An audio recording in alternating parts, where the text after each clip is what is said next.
जैसे रब ताला फरमाता है, ए ईमान वालों ज्यादा गुमान करने से बचो। ए ईमान वालों ज्यादा गुमान करने से बचो। गुमान करना, कुछ भी सोचना किसी के भी मुतालिक, इसकी लिमिट्स हैं। और खास तौर पर मोमिनीन के लिए किस तरह से सोचे। ऐसा नहीं है कि तुम अपनी अकल के पर्दों को या अपने दिमाग के घोड़े को दौड़ाते रहो, जो चाहे मन में आए जिसके बारे में सब सोचते रहो। कुरान ने तो इस पर पाबंदी लगाई, ऐ ईमान वालों ज्यादा गुमान करने से बचो, वला तजस्ससु, और किसी की टोह में मत लगे रहो। तजस्सुस किसको कहते हैं? जासूसी करना। कौन कहां जा रहा है, कहां से आ रहा है, इसके घर में कितने लोग हैं, किस वक्त इनके घर में क्या क्या होता है, तुम्हें उसके बारे में अल्लाह ने हुक्म नहीं दिया। लेकिन भाइयों की टोह में लगे रहना बहुत बड़ा गुनाह है, गुनाह कबीरा में है। वला यग़्तब बअदुकुम बअदा, और आयत का तीसरा हिस्सा है, और अपने भाइयों की गैर मौजूदगी में उनकी गीबत ना करो, उनके खिलाफ बातें ना करो। और रब ताला फरमाता, क्या तुम में से कोई ये पसंद करता है कि अपने मरे हुए भाई का गोश्त खाए? जो गीबत करता है गोया कि वो अपने मरे हुए भाई का कच्चा गोश्त खाता है। और गीबत के मुतालिक बहुत सारे लोगों को ऐसा लगता है, अरे मैं तो पीठ पीछे क्या सामने मुंह पे भी यही बोल सकता हूं। ये बातें जो कहते हैं, गीबत का मतलब ये नहीं है कि सिर्फ पीठ के पीछे बोलना, मुंह के सामने भी ऐसी चीज बोलना जो उसको बुरी लगे, वो गीबत है, वो भी हराम है। ये तीन चीजें इस आयत के अंदर है। एक बदगुमानी करना, दूसरे जासूसी करना, और तीसरे गीबत करना। इसके ऊपर अगर मैं गुफ्तगू करूं बहुत तवील हो जाएगा, लेकिन ये पूरे मुआशरे के लिए जहर हिलाल है, जहर कातिल है। यहां से सोसाइटियां टूट जाती हैं, रिश्ते खत्म होने लगते हैं। बदगुमानी करना, शक करना, ये एक उसी की किस्म है। जन इसको अरबी में कहा गया है गुमान, यानी किसी के मुतालिक गुमान करना। देखें, दुनिया में जो चीज दिख रही है जरूरी नहीं है कि वो वैसी ही हो। हर चमकने वाली चीज हीरा नहीं होती, और हर काली दिखने वाली चीज कोयला भी नहीं होती।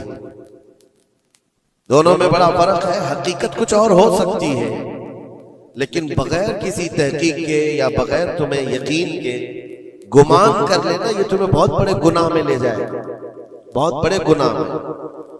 अब गुमान की किस्में भी मैं आपको बताऊंगा, उससे कबल मैं आपको बताऊं सर, सैयदना जुनैद बगदादी रदी अल्लाह ताला अन्हु, जो सैयदुत ताइफा है, वलियों के सरदार, अपने जमाने के कुतुब, घर में बैठे हुए थे। बड़े आप घर से भी मालदार थे, बहुत सारे लोग अपनी जरूरत लेकर के आते थे।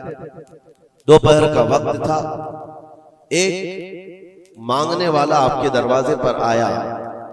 आपको जो देना था वो दे देते, लेकिन आपने उसको खैरात देने के वक्त दिल में ये सोचा कि हट्टा कट्टा आदमी है, कमाकर खा सकता है, इसको ये बुरी लत कहां से पड़ गई, ये कैसा आदमी है।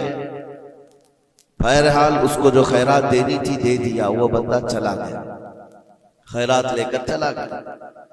आप वापस आप अपने घर आए, और जैसे ही आप आए नींद लग गई, आप सो गए। आपके सोने के बाद आपने ख्वाब देखा कि मैदान महशर कायम हो चुका है, हिसाब किताब हो रहा है, लोगों में नफसा नफसी का हाल है, फरिश्ते कुछ को पकड़ कर ले जा रहे हैं, कुछ का हिसाब कर रहे हैं। और जब हजरत जुनैद बगदादी का नंबर आया तो दो फरिश्ते बहुत बड़ी थाल लेकर के आए, जिसमें कच्चा गोश्त था और खून टपक रहा था। जुनैद बगदादी से कहा गया कि ये लो, इसको खाओ। तो हजरत जुनैद बगदादी ने कहा कि क्या मुझे नहीं जानते, मैं जुनैद, मैंने ऐसा कौन सा गुनाह किया कि मुझे इसकी सजा ये दी जा रही है। फरिश्तों ने कहा, ऐ जुनैद, क्या अपने मोमिन भाई के बारे में आज दिन में आपने बुरा गुमान नहीं किया? जो आपके दरवाजे पर आया उसके मुतालिक आपने बदगुमानी नहीं की? तो हजरत जुनैद बगदादी रज़ियल्लाहु ताला अन्हु बिछक करके उठ गए, खौफ के मारे नींद खुल गई।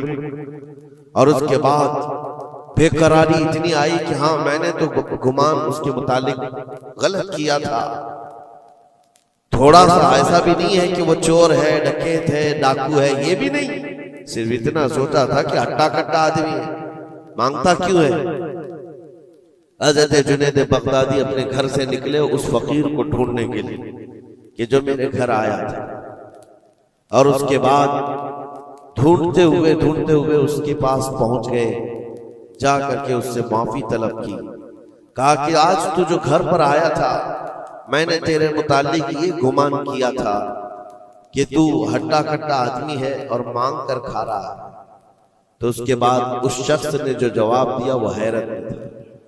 मेरे अजीजों, ना वो फकीर था, ना ही वो कोई कमजोर और मजबूर था, बल्कि अल्लाह के एक वली थे जो उनके इम्तिहान के लिए आए हुए थे। हज़रत जुनैद बगदादी रज़ियल्लाहु ताला अन्हु को उससे ज्यादा माल उन्होंने लौटाया और कहा, ऐ जुनैद, तेरे मकामात को अगर कोई चीज खत्म करती है तो मोमिनीन के मुतालिक बदगुमानी कर। अगर तू आज यहाँ ना आता तो तेरे मकामात रोक दिए जाते, आगे तुम न मारिफत और तरीकत के रास्ते पर बढ़ सकते, क्योंकि ये मर्ज है, ये बीमारी है। इस बीमारी ने तो हमारे मुआशरे को खराब किया हुआ है। बदगुमानी से बचो। यहां तक के लोगों ने बहुत जल्दी अपने दिमाग पर यकीन करके फैसले भी ले लिए हैं। आप मिसाल के तौर पर किसी घर से कोई निकल रहा है और आपने फौरन ये गुमान कर लिया कि ये इस घर में बदकारी करने के लिए गया था। आपकी नेगेटिविटी जो जहन में थी आपने गुमान किया और उस पर यकीन की मोहर भी लगा दी। ना उससे आपने जाकर पूछा कि कौन है, क्यों आया था। इसी तरह की एक और बात मैं आपको बताता हूं। हजरत शफीक बल्खी बड़े बुजुर्ग दरिया दजला के किनारे आए, देखा कि एक मर्द, एक नौजवान है, औरत को गोद में सुलाया हुआ है दरिया के किनारे और शराब की बोतल हाथ में लिए बैठा है। इस तरह का माहौल तो बगदाद का नहीं था, पर्दे का माहौल था, इस्लामी माहौल था, लेकिन खुले आम कोई दरिया दजला के किनारे इस तरह बैठे और वो भी औलिया की नजर पड़े तो उनके लिए तो बहुत हैरत की बात थी। हजरत शफीक बल्खी ने देखा, कहा, हाय अफसोस, जमाना कहां आ गया। लोग खुले आम औरतों को लेकर बाहर सोने में बाहर मजे करने लग गए और खुले आम अब शराब भी पी जाने लगी। शराब भी पी जा रही है, खुद भी पी रहा है, उस औरत को गोद में थोड़ा थोड़ा सा पिला भी रहा है। हजरत शफीक बल्खी ने कहा कि बहुत सख्त हालात हो गए बगदाद में, इतनी अय्याशियां मैं पहली मर्तबा देख रहा हूं। इसी असना में एक कश्ती दरिया दजला में हिचकोले खाती हुई आ रही थी और उस कश्ती का बैलेंस बिगड़ा हुआ था, वो आगे बढ़ नहीं पा रही थी। इधर उधर करते करते अचानक वो कश्ती पलट गई, उसमें 10 लोग सवार थे, सबके सब दरिया में डूब गए। ये जो नौजवान किनारे पर बैठा था, उस औरत को जो गोद में लिए बैठा था, औरत को उठाया और उसको साइड किया, भागता हुआ गया दरिया के पार।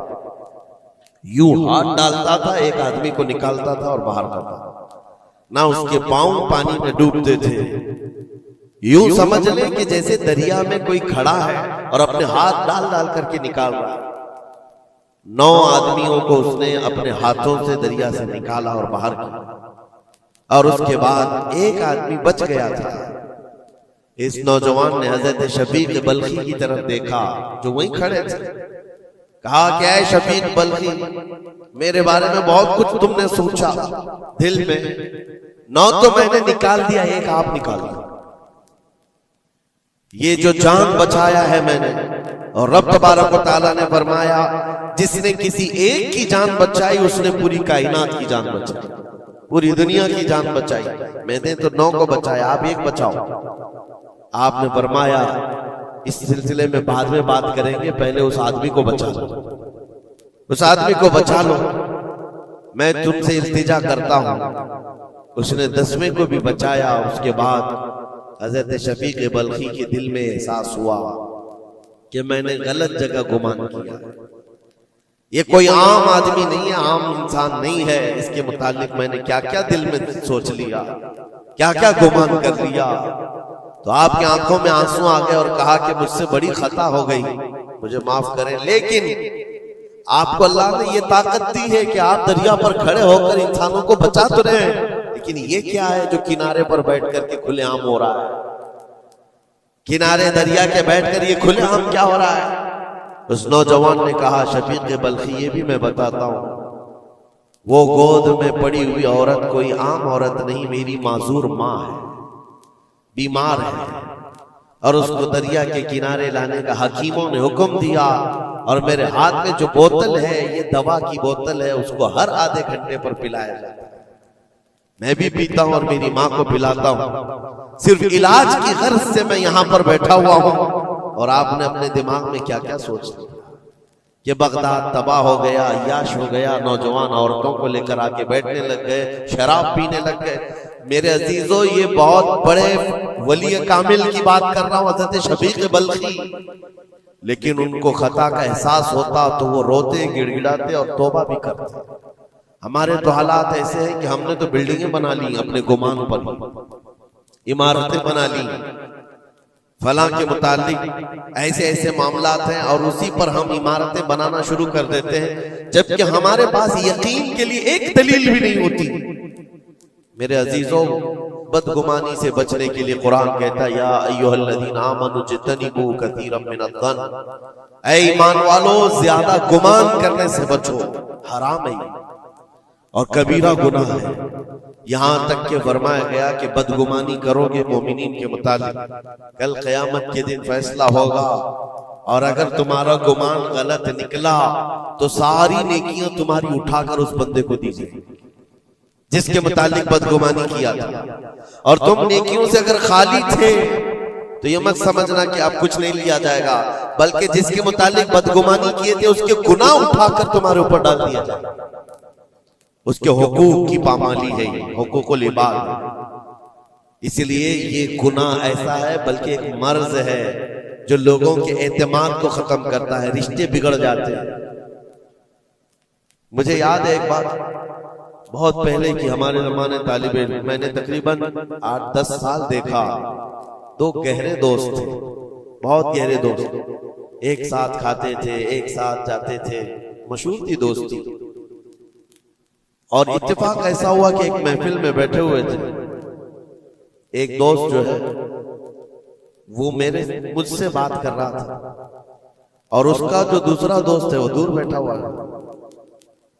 अब इस दोस्त ने मुझे कान में कुछ बात की, मैंने देखकर हंसा, वो भी मुझे देखकर हंसा, बात कुछ और ही थी। सामने वाले को ऐसा लगा कि हम उसके मुतालिक प्लानिंग कर रहे हैं, और उसको ये लगा कि हम उसके मुतालिक कुछ बुरी बातें कर रहे हैं, जबकि ना उसके नाम का मसला था, ना टॉपिक था, कुछ नहीं था। बस उस बंदे ने इस बदगुमानी की वजह से 10 साल तक बातचीत छोड़ दी। कई मर्तबा हमने बताया भी कि तुम्हारा मैटर नहीं था, तुम्हारा मसला नहीं था, सामने वाले को यकीन नहीं आता, सिर्फ और सिर्फ गुमान की बुनियाद पर कि वो मुझे देखकर हंस रहा था तो मेरे ही मुतालिक बात थी। ये अपने अकल के फतूर पर यकीन करके इमारतें बना लेना तुम्हें बहुत बड़ी गुमराही में ले जाता है। कई मर्तबा ऐसा होता है कि धोखा खा जाओगे। इसी सूरह हुजरात की एक और आयत में बताऊं आपको, अल्लाह करीम फरमाता, या अय्युहल्लज़ीना आमनू इन जाअकुम फासिकुम बिनबइन फतबय्यनु अन तुसीबू कौमन बिजहालतिन फतुस्बिहू अला मा फअलतुम नादिमीन। ये बदगुमानी करने का एक और जरिया है, एक रास्ता है। क्या है? अल्लाह फरमाता, जब तुम्हारे पास कोई फासिक आदमी खबर लेकर के आए तो उसकी तहकीक कर लो। ये अल्लाह का हुक्म है। कोई फासिक आदमी, फासिक कौन है इसकी मिसालें आपको मिल जाएंगी। जो खुलेआम गुनाह करता है वो फासिक है। फासिक आदमी जब तुम्हारे पास खबर लेकर के आए तो रब फरमाता उसकी तहकीक कर लो, वरना ये होगा कि अनजाने में तुमको शर्मिंदगी उठानी पड़ेगी, तुम अपने किए पर बाद में पछताओगे। अला मा फअलतुम नादिमीन, तुम शर्मिंदा हो जाओगे। अक्सर ऐसा होता है कि कोई खबर लेकर के तुम्हारे पास आया और आज के जमाने का बड़ा फासिक ये व्हाट्सएप है, ये बड़ा फासिक है। इसकी बातों पर कौन यकीन करे? मेरे अजीजों, लोग तो सिर्फ एक दूसरे की एडिट की हुई तस्वीरों को देख करके ईमान ले आ जाते हैं, है ना? ऐसा हकीकत है।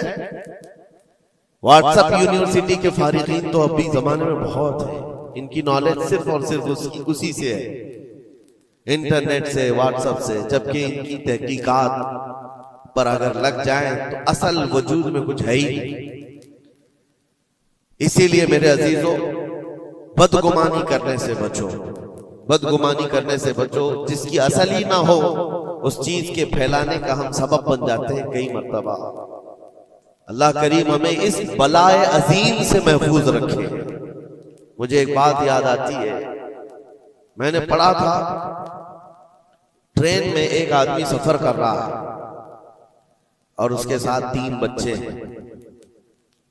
बड़े बेटे की उम्र 7 साल की, दूसरे बेटे की उम्र 5 साल की, तीसरे की 3 साल की। छोटे बच्चे 7, 5 और 3 साल की उम्र के बच्चे हैं। अब वो बंदा जब ट्रेन में सफर कर रहा हो 3 बच्चों को लेकर के, और जब बैठा हुआ है ट्रेन में, कोई बड़ा उधर से कूदता है, कोई इधर से उछलता है। ये तीनों उछल कूद ऐसी मचाए हुए हैं कि इस मुसाफिरों का आराम और सुकून गारत हो गया है। थोड़ी देर तो कोई बर्दाश्त कर लेगा, और उसके बाद मुसाफिर देख रहे हैं दूसरे। बड़ा मसला तो ये है कि उछल कूद तो बच्चे कर रहे हैं, बाप एक जुमला भी उनको मना नहीं कर रहा। ना बड़े से कहता है कि बैठ जा, ना छोटे को संभालता है। उछल कूद कर रहे हैं और ये खामोशी से बैठा हुआ है कोने में। सामने के पैसेंजर देखते रहे और कहा कि कितना बेगैरत आदमी है, बच्चों को ऐसे खुलेआम छोड़ा हुआ है, बैलों की तरह नाच रहे हैं। अब कानाफूसी भी शुरू हो गई। थोड़ी देर के बाद जब ये ज्यादा हो गया तो लावा फट ही जाता है लोगों का। कोई किसी की गोद में कूद पड़ रहा है, कोई उछल कूद करते हुए बच्चा किसी के यहाँ लटक जा रहा है। ये 1 घंटा तमाशा हुआ तो उसके बाद लोगों के सब्र का दामन छूट गया, बोलना शुरू कर दिया। और सबने मिलकर के जब उसको कोसना शुरू किया, भाई साहब आपके बच्चे हैं? उसने कहा मेरे बच्चे हैं। कहा कुछ तो तमीज सिखाओ, सफर के आदाब तो बताओ। कोई वहां से कूद रहा है, कोई यहां से कूद रहा है, सारे लोगों का आराम गारत करके रखा है इन बच्चों ने। आप बाप हैं, आपको तमीज नहीं आती, आपको तरबियत का अंदाज नहीं मालूम। सबकी डांट डपट सुनता रहा और उसके बाद थोड़ी देर के बाद भुर्राई हुई आवाज निकली, उसकी दर्द भरी आवाज निकली। कहा मैं इनको तरबियत अच्छी तरह से देता हूं, तमीज भी है सब, लेकिन मसला ये है कि आज ही सुबह इनकी माँ मेरी बीवी का घर में इंतकाल हो चुका है। वो मैके गई हुई थी, ये बच्चे मेरे पास थे। मुझे सुबह खबर आई है इनकी माँ का अचानक दौरा पड़ने से इंतकाल हो चुका। मैंने अभी तक इन बच्चों को बताया नहीं कि इनकी माँ का इंतकाल हुआ। ये जितना उछल कूद कर रहे हैं, खेल रहे हैं, अभी घर पहुंचेंगे तो इनकी सारी खुशियां खत्म हो जाएंगी। ये अपनी माँ की मुर्दा लाश को देखेंगे तो सारा उछल कूद चला जाएगा। बस मैं इसलिए इनको इतनी देर के लिए छोड़ा था कि जितनी देर खुशी मना सके मना ले, फिर जिंदगी भर इनको मां को खोने का एहसास तो सताता ही रहेगा। बस इतना जुमला उसका निकला तो हिचकियां बंद गई। जो बगल में मौजूद मुसाफिर थे सबकी आंखों में आंसू आ गए। अब कोई बच्चे को उठाता चूमता था, कोई उसको गोद में उठा रहा है। बच्चों को खबर नहीं है कि इनकी मां का इंतकाल हुआ है और ये बंदा उनको सफर पर ले जा रहा है। लेकिन थोड़ी ही देर के लिए दूसरे मुसाफिरों ने क्या क्या बदगुमानियां कर ली। मेरे अजीजों, किसकी जिंदगी में क्या चल रहा है आपको खबर नहीं है। कई लोगों की जिंदगियों में समंदर मौजें मार रहा है और आप उसे देख करके न जाने बेगैरत समझ लेते हैं, कभी उसको बदतमीज समझ लेते हैं। ये बदगुमानियां हैं जो बंदे को यहां तक ले आती है। और बदगुमानी करने का एक तरीका ये भी है कि हज़रत इमाम राजी फरमाते बंदा बसा औकात काफिर भी हो जाता है, कुफ्र तक चला जाता है बंदा, क्योंकि गुमान पर अगर यकीन करने लग जाए। इसलिए बचो इन चीजों से। और मोमिनों की इज्जत को पामाल करना यह आसान नहीं है। सिर्फ और सिर्फ मैंने कई मर्तबा देखा है, उड़ती उड़ती खबरें आती हैं तो हम उस पर यकीन करने के करीब हो जाते हैं। अल्लाह हमें भी इसकी हिदायत दे। यह बहुत बारीक चीज है जिससे बचना नामुमकिन नहीं तो मुश्किल जरूर है। मेरे अजीजों, इससे बचने का एक तरीका यह है, बंदा ये सोच ले कि मुझे रब ताला ने इस दुनिया में किस लिए भेजा है। सबका हिसाब किताब लिखने के लिए भेजा है। सारे लोगों का अमाल नामा मुझे देख पूछा जाएगा क़यामत के दिन, फलां क्या करता था, फलां क्या करता था। जब मुझे रब ताला ने इसका मुकल्लफ ही नहीं बनाया तो खामखा दूसरों की जिंदगियों में क्यों दखल अंदाजी करूं, क्यों लोगों के मुतालिक गुमान पाल करके बैठूं। आपको इस रुए जमीन पर जो भेजा गया वो अल्लाह ने अपनी इबादत के लिए भेजा है, अपनी रजा के लिए। हम उसकी रजा तो हासिल ना कर सके, उसकी इबादत में कामिल हो नहीं सके, और दूसरों के अयूब पर हम लोगों ने अपनी पूरी एनर्जी खर्च करना शुरू कर दिया। अजीजा निगरानी औकात, ये पुरफितन दौर ऐसा है। अब मैं जो किस्में बता रहा था जन की, देखें बसा औकात बंदे से बंदे का गुमान अपनी जगह पर। आप मेरे बारे में क्या सोचते हैं मुझे मालूम नहीं, मैं आपके बारे में क्या सोचता हूं वो आपको भी नहीं मालूम। ये तो बंदों का गुमान है, लेकिन बंदा रब से जो गुमान रखता है ये भी बहुत बड़ा मसला है, बहुत बड़ा मसला है। इसको आसान मत समझे। ये दिमाग के घोड़े जब दौड़ते हैं इस पर कंट्रोल भी तो नहीं होता है, कहां तक जाएंगे गुमान। मुस्लिम शरीफ की हदीस है, मेरे आका सल्लल्लाहु तआला अलैहि वसल्लम फरमाते हैं, शैतान तुम्हारे पास आता है गुमान के रास्ते से। तुम सोचने लगते हो आसमान को किसने बनाया, ये सोच ही तो है। तुम्हारा दिल जवाब देता अल्लाह ने बनाया। जमीन को किसने बनाया, अल्लाह ने बनाया। चीजें सोचते जाते हो, उससे पहले क्या था, उससे पहले क्या था, इससे पहले क्या था। और ये जब दिमाग के घोड़े दौड़ने लगे, तुमने उसको नकील नहीं थामी तो ये लेकर के जाता है दिमाग। आखिर में ये गुमान डालता है फिर अल्लाह से पहले क्या था, या फिर अल्लाह को किसने बनाया। यहां आकर के तुम्हारे ईमान पर डाका पड़ जाता है और तुम शशोपंज में रह जाते हो। खुद से अगर कुछ सोचकर फैसला कर लिया कि अल्लाह के पहले ऐसा था या अल्लाह ऐसा था, नाउज़ बिल्लाह, तो कुफ्र हो गया। एक गुमान के रास्तों को आजाद छोड़ने का हुक्म नहीं दिया गया है। इसीलिए मियां हम और आप तो छोड़े, औलिया की बात भी छोड़े, उम्मत के जो सबसे आला किस्म के लोग थे वो सहाबा थे। सबसे आला, कयामत तक पैदा होने वालों में जो सबसे अच्छे थे अल्लाह ने उनको सहाबी रसूल बनाया। सहाबा इकराम बात कर रहे थे आपस में किस मसले में, तकदीर के बारे में, तकदीर के मुतालिक बात करें। तकदीर के बहुत सारे मसले इसमें दिमाग की गिरें ऐसी आजाद हो जाती है, बंदा सोचने लग जाता है। तकदीर क्या है? जो कुछ भी दुनिया में होने वाला है अल्लाह ताला ने उसको पहले से लिख दिया है। ये यकीन है कि नहीं आपका तकदीर? और तकदीर का इनकार करने वाला काफिर है। यानी जो कुछ अच्छाई या बुराई जिंदगी में हो रही है अल्लाह ने इसको पहले से लौहे महफूज में लिखा, ये तकदीर है। अब बंदा यहां सोचने लगता है अगर पहले से लिखा हुआ था तो मुझे तो वही करना है जो वहां लिखा हुआ है, इसमें मेरा क्या कसूर है। गुनाह करता है उसके बाद बोलने लगता है तो पहले से लिखा हुआ था। कुछ भी करेगा और उसके बाद ये गुमान करने लगेगा कि वहां तो लिखा हुआ था, मैं ऐसा कर रहा हूं। तकदीर के मसले ऐसे हैं कि बाज लोग सवाल करने लग जाते हैं कि मियां अगर अल्लाह ने पहले से लिखा है तो फिर बंदे का क्या कसूर है इसमें जो गुनाह कर रहा है, और अगर पहले से लिखा हुआ नहीं है तो फिर तकदीर नहीं है। इन मसाइल में गुफ्तगू करते करते, गुमान करते करते बंदा कुफ्र तक पहुंच जाता है। कुछ फिरके भी बन गए इसी बात, जबरिया, कदरिया। अब मैं यहां पर इसलिए ये बात कर रहा हूं, नबी करीम सल्लल्लाहु तआला अलैहि वसल्लम ने सहाबा को मना कर दिया कि इस मसले में गुफ्तगू ज्यादा ना करो, तो आम लोग तो छोड़े। अब जन की किस्में मैं बता रहा हूं, गुमान की वो 4 किस्में बताई गई। इमाम अबू बकर जस्सास राजी रहमतुल्लाह अलैह ने 4 किस्में इसकी बयान की। पहला गुमान हराम है, दूसरा गुमान वाजिब है, तीसरा गुमान मुस्तहब है और चौथा गुमान यानी ना उसके ऊपर गुनाह मुबाह है।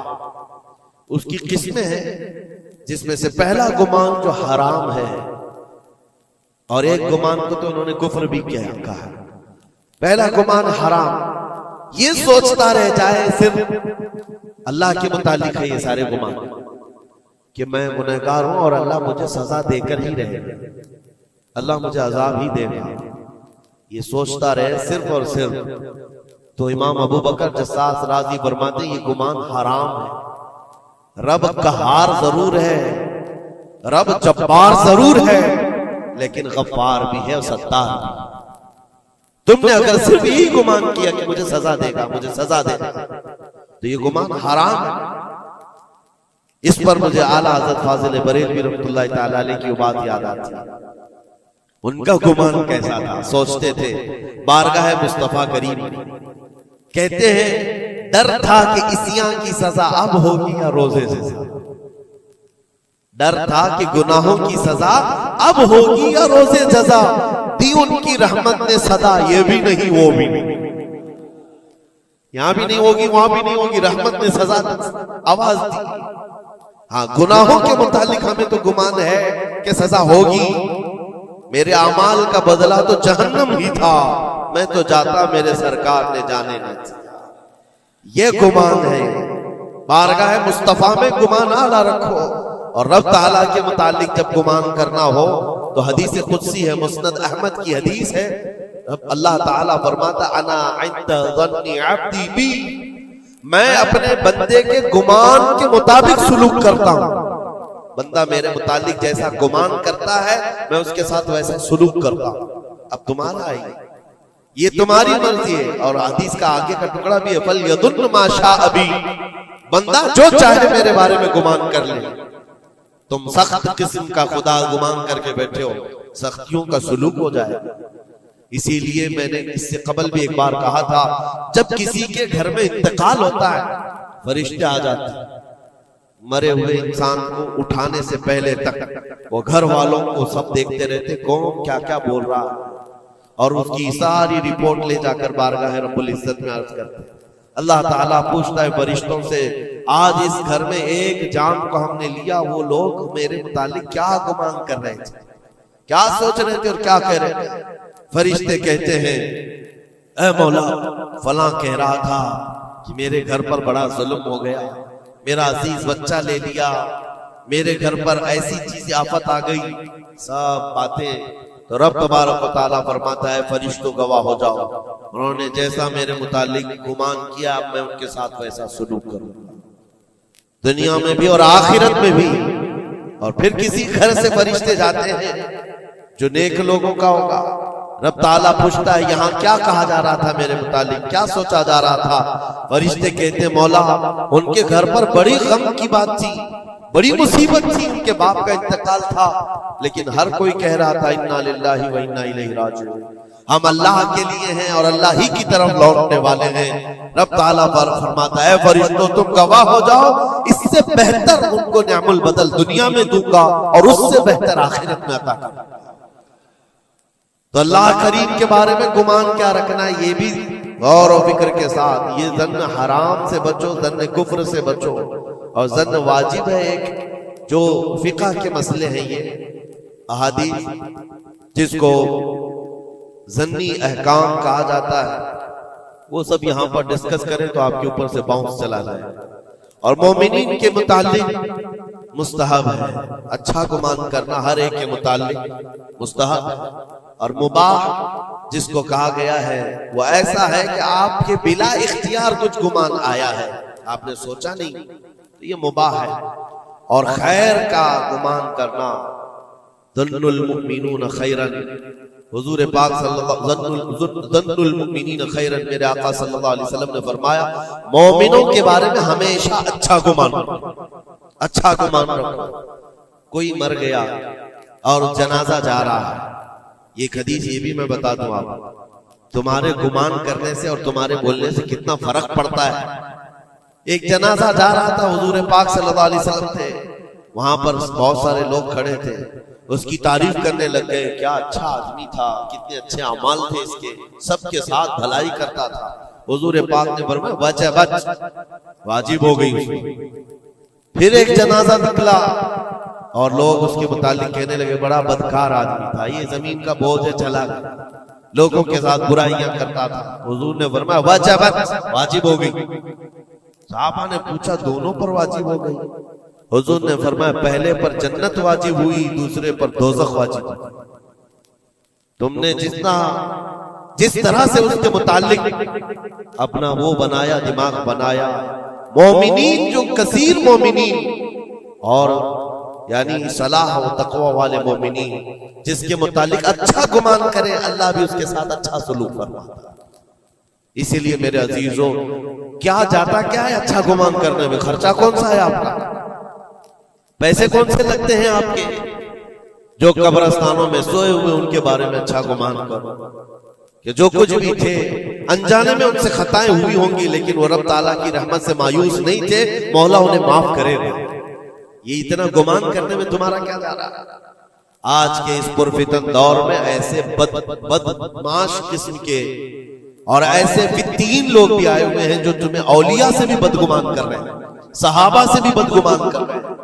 आज देखते नहीं सोशल मीडिया पर कोई हजरत अमीर मुआविया पे भौंक रहा है, कोई खारजी कुत्ता मौला अली पे भौंक रहा, कोई सैयदा फातिमा तो ज़हरा हसनैन करीमैन के बारे में बात करने लग गया है। ना तुम्हारा जमाना है, ना तुमने उनको देखा है, सिर्फ उड़ती हुई खबरें आई तो तुमने यहां से गुमान बना लिया, फला बागी था, फला हद से ज्यादा करने वाला था। नाउजुबिल्लाह, ये सहाबा के बारे में बातें हो रही है, औलिया इकराम के बारे में धड़ल्ले से बात की जाती है। वो ऐसे थे, उन्होंने ऐसा किया, इन्होंने वैसा किया। माज़अल्लाह, जिस वक्त तुम्हारी पकड़ होगी तुम्हें दलील देनी पड़ेगी। कहा जाएगा हाथू बुरहानकुम इन कुंतुम सादिकीन, अगर तुम सच्चे हो तो दलील लाओ, जो कुछ तुमने सोचा ये बंदा वैसा था साबित करो। साबित कर सकोगे? साहबे मामला तब कभी तुमसे मिला ही नहीं, तुमने पहाड़ बना रखा है। अपनी नेकियों को गारत करने से बचाएं। फिर कुरान की आयत पढ़ता हूं, ए ईमान वालों कसीर गुमान करने से बचो। इसके दो हिस्सों पर तो मैंने बात ही नहीं किया। वला तजस्ससू, जासूसी मत करो। ये जो टिप्पर बने हुए घूमते हैं, मोमिनीन की खबरें पुलिस वालों को देना, हुकूमत के अहदेदारों को पहुंचाना, इसको तो आज समझते पेशा है। ये 500 की नोट मिलती होगी, उसकी मिसाल ऐसी है, किसी कुत्ते को हड्डी डाली जा रही है और वो उनके पीछे तुम हिलाते हुए भाग रहा हो। तुम्हें पता भी है कितना बड़ा गुनाह है ये, कितना बड़ा गुनाह है।